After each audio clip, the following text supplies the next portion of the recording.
Takže zdar lidi, já vás vítám u tutoriálu, jak si vložit do hry GTA San Andreas zbraně. Je to velice jednoduché, potřebujete k tomu akorát GTA Garage Mod Manager, který si stáhnete také na stránce GTA.cz. Odkaz vám dám do popisku videa. Tak, teď na ty zbraně. Ty najdete ve sloupečku Download. Tak, já chci třeba mikrouzi. Download, počkám, než se mě odpočítá a stáhnu.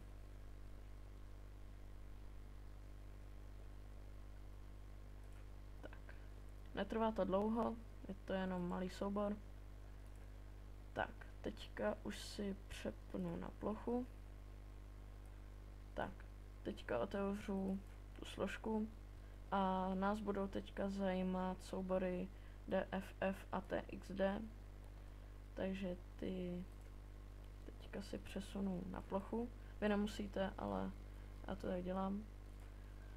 Tak teď otevřete složku, kde máte nainstalovaný GTA Garage Mod Manager a samotné GTA. Tak otevřete Mod Manager a sám objeví toto. Dáte Weapons a Installer, já se jim zavřu, Installer, Manual Mod Installer a do kolonky DFF přesunete soubor DFF a do kolonky TXD soubor TXD.install.